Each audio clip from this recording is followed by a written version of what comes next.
Bismillahirrahmanirrahim. I hope you will be fine. As I am teaching you the subject hydrology, today we will have our lecture number 8. In lecture number 8, we will first of all study about some important definitions related to today's lecture. So, the first definition is precipitation. So, what is precipitation?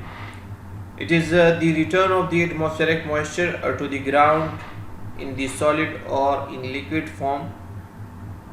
The solid form may be snow, sleet, snow pellets, hailstorm, and in the liquid form may be in a drizzle or a rainfall. The following are the main characteristics of the rainfall, that is the amount or quantity. The amount of rainfall is usually given as a depth over a specified area, assuming that the rainfall accumulates over the surface and the unit of measuring amount of rainfall is centimeter. The volume of rainfall is equal to area into depth of the rainfall. So the total amount or quantity of rainfall is actually when we multiply the depth of rainfall with the area on which the rainfall occurs, or the specified area on which the rainfall falls, is known as the amount or quantity of rainfall. The depth of rainfall is measured with the help of rain gauges.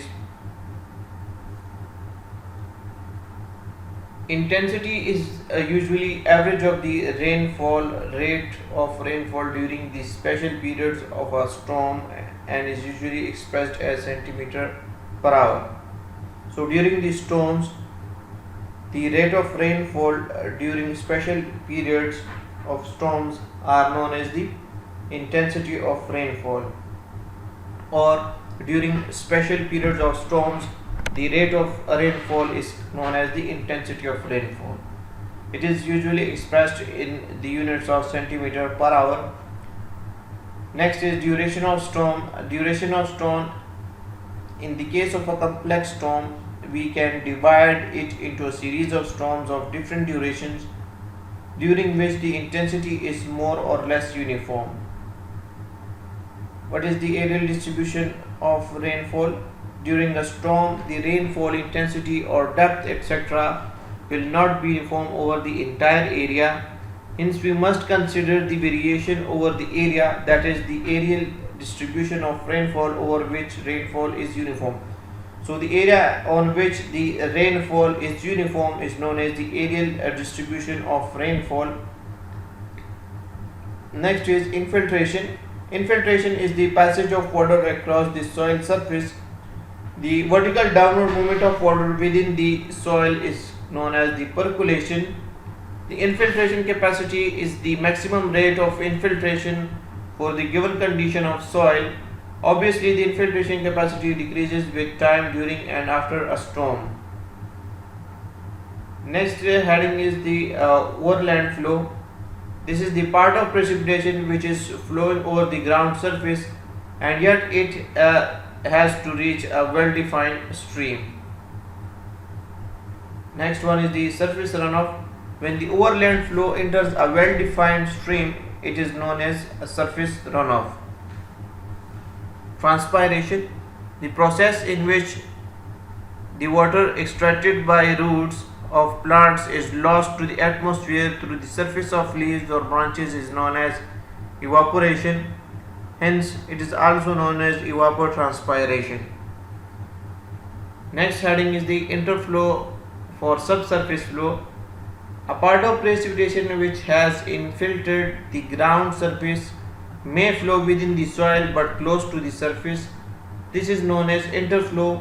When the interflow enters a well-defined stream, then only it is called a runoff. Groundwater flow क्या है? This is the flow of water in the soil occurring below the groundwater table. Groundwater flow हमारे पास जो है flow of water है soil के अंदर, जो कि flow करता है below the groundwater table. The groundwater table is at the top level of the saturated zone within the soil and it is at atmospheric pressure. जो groundwater table होता है ये हमारे पास जो है top level of saturated zone के अंदर होता है, जो सॉइल का टॉप लेवल जो सैचुरेटेड जोन होता है सॉइल का, तो उसके टॉप लेवल के अंदर होता है, और ये इस जो है अंडर द एटमॉस्फेरिक प्रेशर होता है। Hence it is also called a phreatic surface, इसी वजह से इसको जो है phreatic surface भी कहते हैं। A portion of water may enter a well-defined stream, only then it is known as a runoff or base flow। जो हमारे पास जो पोर्शन ऑफ वाटर है जब वो इंटर होता है वेल डिफाइंड स्ट्रीम के अंदर, तो तब उसका जो बेस फ्लो जो उसको जो है जो वाटर है ग्राउंड वाटर फ्लो उसको जो है रन ऑफ कहते हैं या बेस फ्लो कहते हैं। Hence we say that runoff is the portion of precipitation which enters a well defined stream and has 3 components। So हम जो है ये कह सकते हैं कि हमारे पास जो प्रेसिपिटेशन पोर्शन ऑफ प्रेसिपिटेशन है जो कि इंटर होता है स्ट्रीम के वेल डिफाइंड स्ट्रीम के अंदर, तो उसके 3 कंपोनेंट्स हो सकते हैं हमारे पास, namely surface runoff, interflow runoff and ground water runoff. ठीक है, सो ये 3 कंपोनेंट्स होते हैं हमारे पास किसी भी प्रेसिपिटेशन वाटर के लिए, पोर्शन ऑफ प्रेसिपिटेशन वाटर के लिए, जो कि वेल डिफाइंड स्ट्रीम के अंदर जो है वो इंटर होता है। या तो वो सरफेस रन ऑफ के थ्रू जो है वेल डिफाइंड स्ट्रीम के अंदर इंटर होता है, या इंटर फ्लो के जरिए जो है इंटर फ्लो रन ऑफ के जरिए जो है वेल डिफाइंड स्ट्रीम के अंदर इंटर होता है, या ग्राउंड वाटर रन ऑफ और बेस फ्लो के थ्रू जो है वो वेल डिफाइंड स्ट्रीम के अंदर जो है वो इंटर होता है। इवापोरेशन क्या है? This is the process by which state of substance water is change from liquid state to vapour state. Evaporation जो है एक प्रोसेस है जिसके अंदर हमारे पास जो वाटर है वो चेंज होता है लिक्विड फॉर्म से वेपर फॉर्म के अंदर। Evaporation occurs constantly from water bodies, soil surface and even from vegetation. जो इवापोरेशन है ये अगर होता है कॉन्स्टेंटली वाटर बॉडीज के से, वाटर बॉडीज के अंदर आपके पास river, seas, lakes, streams, and ये वाटर आपके पास वाटर बॉडीज कहलाता है, कैनाल्स वगैरह। सॉइल सरफेस आपके पास जो सॉइल है उसके सरफेस से भी आपके पास हो सकती है, और वेजिटेशन से भी आपके पास जो है इवापोरेशन हो सकती है। In short, evaporation occurs when water is exposed to atmosphere. The rate of evaporation depends on the temperature and humidity. So in short हम ये कह सकते हैं कि हमारे पास जो इवापोरेशन है वो अकर होता है जब हमारे पास वाटर जो है एक्सपोज होता है एटमॉस्फेयर के, यानी कि एटमॉस्फेयर के अंदर, यानी कि सन के सामने जो है वो एक्सपोज होता है। जो रेट ऑफ इवापोरेशन है वो डिपेंड करता है हमारे पास के टेम्परेचर के ऊपर और ह्यूमिडिटी के ऊपर, कि हमारे पास जो है टेम्परेचर ज़्यादा है कम है, तो इसके ऊपर जो है डिपेंड करता है। आपके पास टेम्परेचर ज़्यादा होगा तो आपके पास जो है इवापोरेशन ज़्यादा होगा, और आपके पास जो है वह टेम्परेचर कम है तो आपके पास जो इवापोरेशन है वो कम होगा। प्रेसिपिटेशन ऑलरेडी हम पढ़ चुके हैं कि हमारे पास जो है ये वाटर जो होता है, जो एटमॉस्फेयर के अंदर मॉइस्चर होता है, तो उसका जब वो ग्राउंड के ऊपर आता है तो उसको हम कहते हैं precipitation. So the term precipitation as used in hydrology is meant for all form of moisture emanating from the clouds and all form of water like rain, snow, hail, sleet derived from atmospheric vapor falling to the ground। So precipitation हमारे पास जो है hydrology के अंदर जो है इसको हम जो है जो हमारे पास मॉइस्चर होता है जो कि क्लाउड से जो है ज़मीन की तरफ आता है इन द फॉर्म ऑफ चाहे रेन हो, स्नो हो, हेल हो, स्लीट हो, ठीक है, तो उसको जो है हम प्रेसिपिटेशन कहते हैं। Precipitation is one of the most important event of hydrology. जो प्रेसिपिटेशन है ये हमारे पास जो है सबसे जो है इम्पोर्टेंट इवेंट ऑफ हाइड्रोलॉजी होता है। Floods and droughts are directly related to the occurrence of precipitation. जो खुशहाली होती है और सैलाब वगैरह होते हैं ये डायरेक्टली हमारे पास जो है रिलेटेड होते हैं अकरेंस ऑफ प्रेसिपिटेशन से। Water resources management, water supply schemes, irrigation, hydrologic data for design of hydraulic structures, environmental effects of water resources development projects are related to precipitation in one way or the other।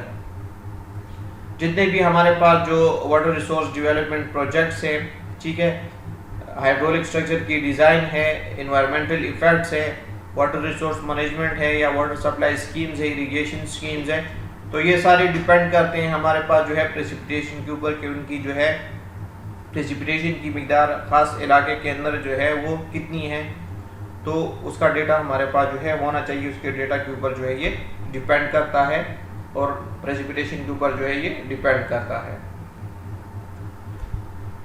Form of different forms के अंदर हमारे पास जो है precipitation होती है। पहला जो है ड्रिजल है। These are the minute particles of water at start of rain. These consist of water drops under 0.5 mm diameter, and its intensity is usually less than 1 millimeter per hour. Their speed is very slow and we cannot even feel them. Therefore, they cannot flow over the surface but usually evaporate. पहला जो form of precipitation है उसको जो है हम drizzle कहते हैं। Drizzle जो है हमारे पास माइन्यूट वाटर पार्टिकल होते हैं जो कि बारिश से पहले जो है स्टार्ट होते हैं नॉर्मली। ये जो वाटर ड्रॉप्स होती हैं इनकी जो नॉर्मली जो साइज होता है वो तकरीबन 0.5 mm डायमीटर के करीब होता है और इसकी जो इंटेंसिटी होती है वो तकरीबन 1 मिलीमीटर पर आवर के करीब जो है होती है। इसका जो वेट होता है वो काफ़ी कम होता है, इसलिए हम इसको जो है महसूस भी नहीं करते। जब ड्रिजल हो रही होती तो उसको आप जो है महसूस नहीं करते और इसी वजह से इस ड्रिजल के थ्रू जो है ड्रिजल की वजह से आपके पास जो है सरफेस रन ऑफ पॉसिबल नहीं है, इसलिए जो है ये हवा के अंदर जो है इवापोरेट हो जाते हैं। नेक्स्ट जो फॉर्म ऑफ प्रेसिपिटेशन है वो हमारे पास रेन है। It is form of precipitation in which the size of drops is more than 0.5 mm and less than 6.25 mm in diameter. It can produce flow over the ground and can infiltrate and percolate. Both the duration as well as the rate of rainfall are important. If the rainfall per unit time is greater than the rate of infiltration, the rainwater can flow over the surface of water. अगला जो form of precipitation है वो हमारे पास जो है rain है। इसका जो ड्रॉप का साइज होता है वो तकरीबन 0.5 mm से लेकर 6.5 mm तक होता है डायमीटर के अंदर। ये जब रेन हमारे पास होती है तो ये हमारे पास जो है ग्राउंड वाटर फ्लो जो है प्रोड्यूस करता है और साथ ही साथ इन्फिल्ट्रेशन और पर्कुलेशन भी जो है के प्रोसेस भी अगर होते हैं जब हमारे पास रेन होती है। जो हमारे पास जो रेट ऑफ रेनफॉल है और ड्यूरेशन है बहुत दोनों जो है इम्पोर्टेंट पैरामीटर्स हैं रेन के लिए। अगर आपके पास जो रेनफॉल है पर यूनिट टाइम के अंदर अगर वो ज़्यादा है रेट ऑफ इन्फिल्ट्रेशन से तो आपके पास जो रेन वाटर है वो फ्लो करेगा over the surface ground surface. और अगर आपके पास जो रेट ऑफ रेनफॉल है या रेनफॉल पर यूनिट टाइम जो है वो आपके पास जो है लेस देन दी रेशो लेस देन है द रेट ऑफ इन्फिल्ट्रेशन, तो आपके पास जो है पानी जो है ज़मीन जो ग्राउंड सरफेस के ऊपर जो है फ्लो नहीं करेगा और वो ग्राउंड के अंदर जो है इन्फिल्ट्रेट हो जाएगा। नेक्स्ट जो फॉर्म ऑफ प्रेसिपिटेशन होगा हमारे पास ग्लेज है। ग्लेज क्या है? It is the ice coating formed on drizzle और raindrops as it comes in contact with the cold surface on the ground. Glaze जो है हमारे पास जो है आइस कोटिंग होती है जो कि ड्रिजल या रेन ड्रॉप्स के ऊपर आती है। ठीक है, जब हमारे पास जो रेन ड्रॉप्स होती हैं या ड्रिजल होती है जब ये ज़मीन के कांटेक्ट में आते हैं तो जहाँ पर मौसम जो है ठंडा होता है तो वहाँ पर जो है उसके ऊपर आइस कोटिंग आ जाती है, उसको जो है हम ग्लेज कहते हैं। नेक्स्ट जो फॉर्म ऑफ प्रेसिपिटेशन है वो है slit. Slit is frozen raindrops cooled to the ice stage while falling through air at sub-freezing temperature. Slit जो है ये हमारे पास जो है फ्रोजन रेन ड्रॉप्स होते हैं, ठीक है, और ये जब और ये फॉल करते हैं थ्रू द एयर एट सब फ्रीजिंग टेम्परेचर्स। इनके जब टेम्परेचर बहुत ज़्यादा कम हो, ठीक है, तो वो जो रेन ड्रॉप्स होते हैं वो हमारे पास जो है फ्रोजन हो जाते हैं, ठीक है, आइस के अंदर, और इसको जो है हम स्लीट कहते हैं। नेक्स्ट जो फॉर्म ऑफ प्रेसिपिटेशन है वो हमारे पास स्नो है। Snow is precipitation in the form of ice crystals resulting from sublimation that is change of water vapour directly to ice. Snow जो है ये हमारे पास फॉर्म ऑफ प्रेसिपिटेशन है जिसके अंदर जो रेन होता है, जो प्रेसिपिटेशन होता है वो आइस क्रिस्टल के अंदर जो है कन्वर्ट हो जाता है as a result due to sublimation process. जो सब्लिमेशन प्रोसेस है इसके अंदर हमारे पास जो वाटर वेपर होता है वो डायरेक्टली जो है आइस के अंदर जो है कन्वर्ट होता है ड्यू टू कोल्ड टेम्परेचर या due to low temperature in the atmosphere. Next जो फॉर्म ऑफ प्रेसिपिटेशन है वो हमारे पास स्नोफ्लेक्स है। A snowflake is made up of a number of ice crystals fused together। जब नंबर ऑफ आइस क्रिस्टल्स जो है वो एक दूसरे के साथ जो है जुड़ जाते हैं, ठीक है, तो उसको जो है हम स्नोफ्लेक्स कहते हैं। नेक्स्ट जो फॉर्म ऑफ प्रेसिपिटेशन है वो हमारे पास हेल है। Hell is the form of precipitation in the form of balls or lumps of ice over 5 mm diameter formed by alternate freezing and melting as they are carried up and down by highly turbulent air currents. The impact of these is also more. A single hailstorm weighing over a pound has been observed. Hello जो है ये हमारे पास जो है type of precipitation होता है और इसके अंदर हमारे पास जो प्रेसिपिटेशन होती है तो उनका जो साइज होता है वो तकरीबन जो है 5 mm डायमीटर के अंदर होता है और ये जो है बॉल की शक्ल में या लम्स ऑफ आइस की शक्ल में होते हैं, यानी कि आइस होता है उसका जो शेप होता है वो बॉल की तरह होता है या लम्स की तरह। ये हमारे पास जो है बनते हैं जब हमारे पास जो एटमॉस्फेरिक मॉइस्चर है वो अल्टरनेट फ्रीजिंग एंड जो है मेल्टिंग से जो है गुजरता है, ठीक है, ड्यू टू और साथ ही साथ जो है हाई अगर आपके पास टर्बुलेंट एयर करंट्स है तो उसकी वजह से आपके पास जो है हेल जो है वो फॉर्म होते हैं।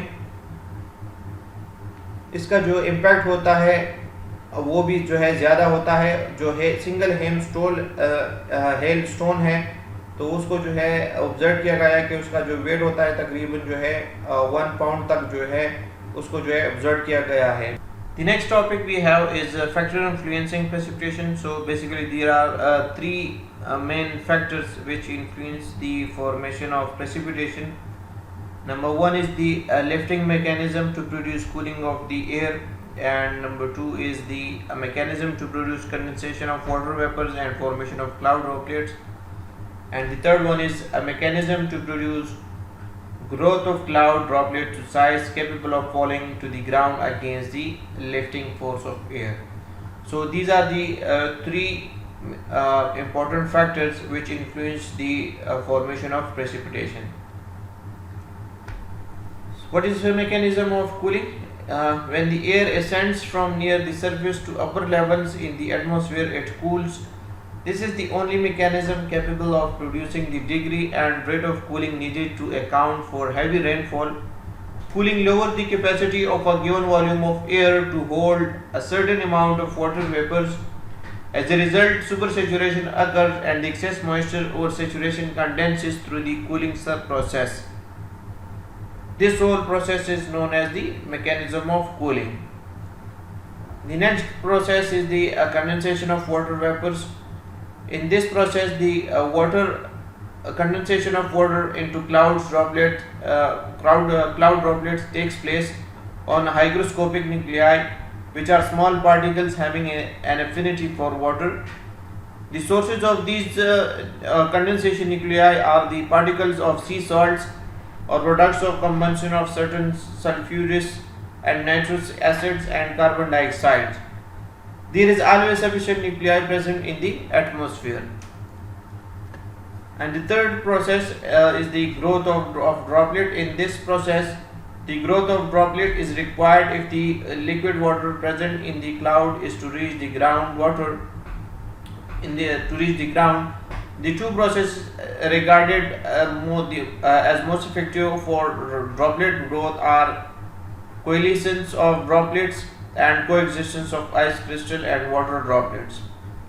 In the first process, the coalescence of droplets through the collision due to difference in speed of motion between larger and smaller droplets occur, and in the second case, coexistence effect generally happens in the temperature ranges from 10 degree to 20 degree Fahrenheit. If in a layer of cloud there is a mixture of water droplets and ice crystals, the saturation vapor pressure over ice is lower than that over water. So this leads to the evaporation of water drops from and condensation of much of this water on ice crystal cause their growth and ultimately fall through the clouds. This effect is known as the Bulgarian's effect. The ice crystal will further grow as they fall and collide with the water droplets in the atmosphere. And here your today's lectures ends.